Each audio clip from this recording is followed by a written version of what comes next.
आप लोग का स्वागत है रणदेवी कुमारी ऑफिशियल में। मैं आज लेकर आई हूँ सुहाग गीत, एक बार आप लोग जरूर सुने।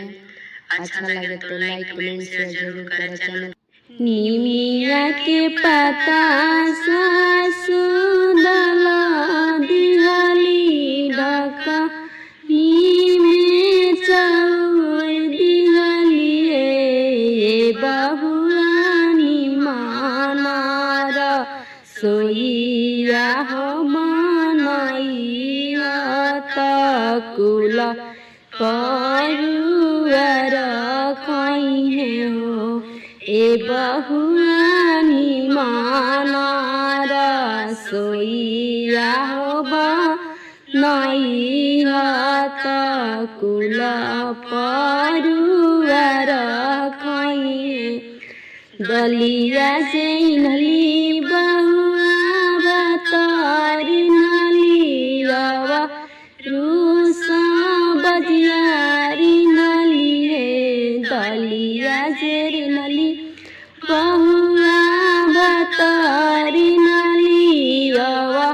रूसा बजियारी नली है सासु बड़ा जोड़ से बथेला रे कपार दरद से रे बेयाकुल बानी है ए सासु बड़ा जोड़ से बथेला रे कपार दरद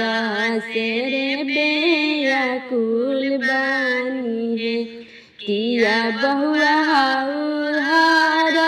के बेटी किया चारा के बेटी हो नहीं हम हाई सासु हार के बेटी नहीं चारा के बेटी है नहीं हम हाई सासु हार के बेटी नहीं चारा के बेटी है ए सासु हमाई पढ़ा लारे पंडित के बेटी रउआ से जा बबक ए सासु हमाई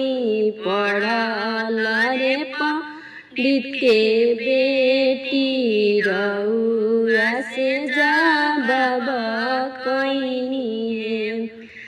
निमिया के पता सासु दला दिहाली ढका नीमे चाउर दिहाली बहुआनी मान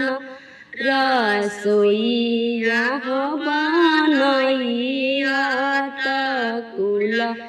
परुआर